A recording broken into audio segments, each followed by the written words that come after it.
saat dunia sibuk memusatkan perhatian pada dentuman meriam di Eropa Timur dan tarik-menarik kekuatan besar di Ukraina, sebuah peristiwa lain terjadi nyaris tanpa hiruk pikuk media barat.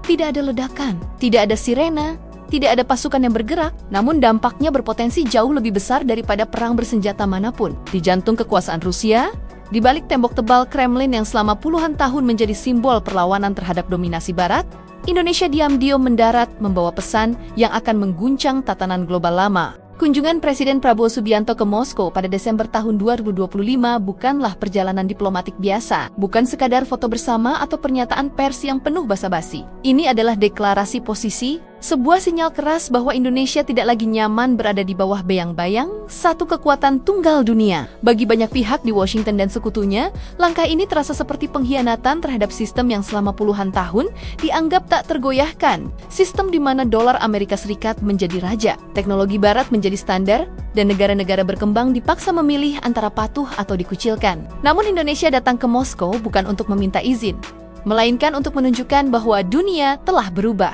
bahwa kekuatan ekonomi, politik, dan teknologi kini tidak lagi terpusat di satu arah mata angin, bahwa Jakarta kini memiliki pilihan, dan pilihan itu tidak lagi sepenuhnya berada di tangan Barat. Pertemuan Prabowo dengan Vladimir Putin di Kremlin membawa pesan yang sangat jelas. Indonesia tidak ingin lagi hanya menjadi penonton dalam percaturan geopolitik global. Kunjungan ini adalah yang kedua dalam 1 tahun.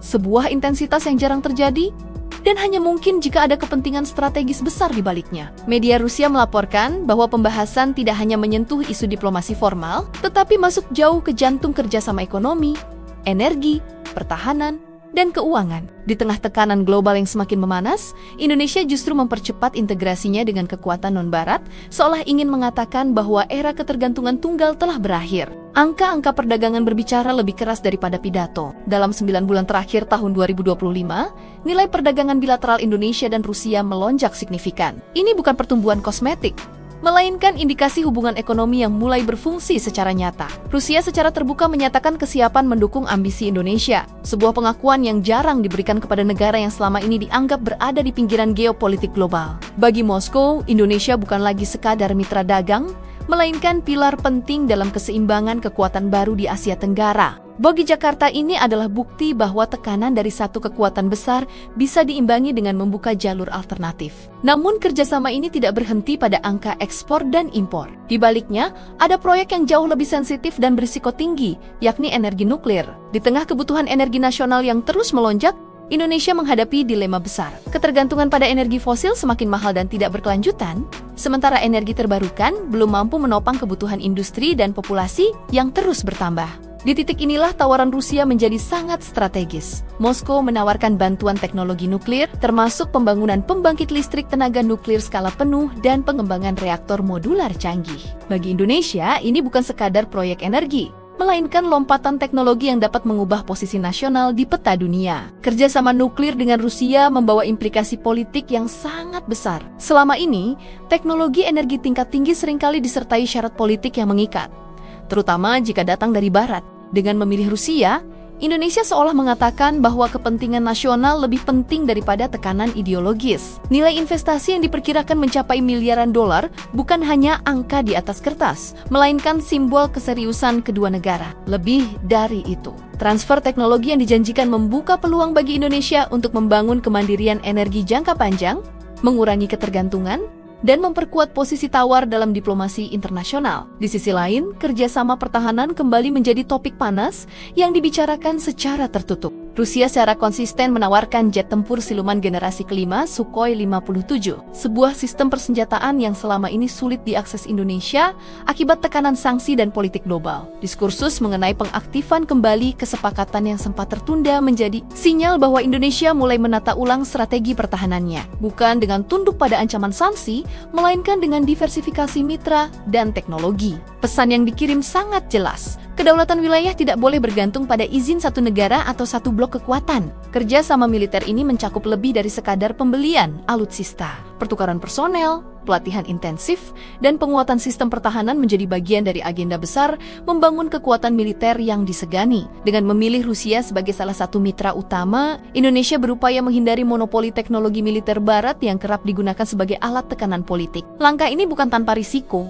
Namun bagi Jakarta, risiko terbesar justru adalah terus berada dalam posisi bergantung. Sementara itu, perubahan paling fundamental justru terjadi di ranah keuangan. Dedolarisasi, sebuah istilah yang selama bertahan-tahan dianggap sebagai wacana teoritis, kini menjadi kebijakan nyata. Transaksi menggunakan mata uang lokal antara Indonesia dan mitra dagangnya melonjak drastis. Penggunaan yuan dan yen dalam perdagangan lintas batas menunjukkan bahwa dominasi dolar mulai digeser secara sistematis. Langkah ini bukan sekadar tren sesaat, melainkan bagian dari strategi besar untuk melindungi ekonomi nasional dari gejolak global dan kebijakan sepihak Bank Sentral Amerika Serikat. Keberanian mengurangi ketergantungan pada dolar adalah bentuk nasionalisme ekonomi yang jarang terlihat dalam skala sebesar ini. Indonesia tidak sekadar mengikuti arus, tetapi mencoba memimpin perubahan. Dengan memanfaatkan mata uang lokal, risiko fluktuasi nilai tukar dapat ditekan, stabilitas ekonomi domestik lebih terjaga, dan ruang gerak kebijakan moneter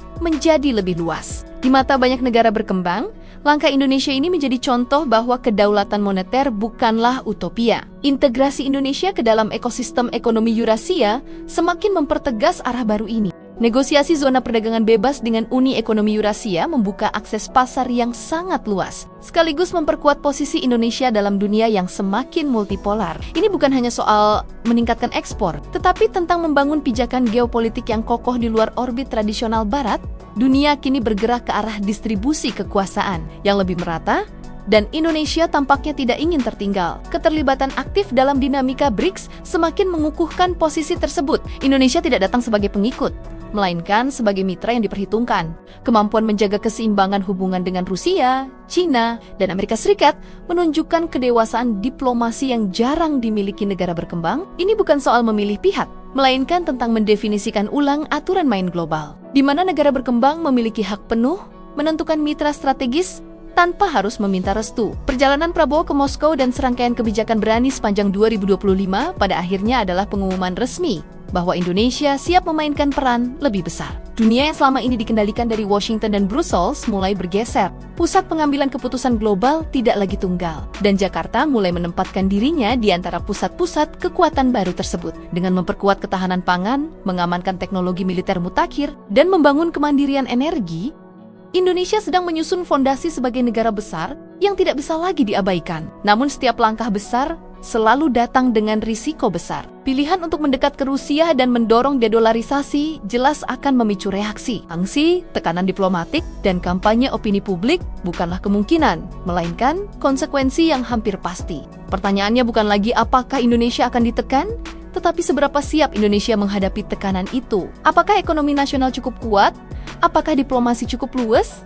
Dan apakah masyarakat siap menerima konsekuensi dari posisi baru ini? Dunia sedang bergerak menuju sistem tanpa satu pengendali tunggal, dan Indonesia berada tepat di pusat-pusaran perubahan itu. Langkah-langkah yang diambil bukanlah tindakan impulsif, melainkan strategi lindung nilai untuk masa depan yang penuh ketidakpastian. Ini adalah keberanian untuk melanggar aturan lama demi menciptakan aturan baru yang dianggap lebih adil. Indonesia kini tidak lagi sekadar mengikuti arus sejarah, tetapi mulai ikut menentukannya.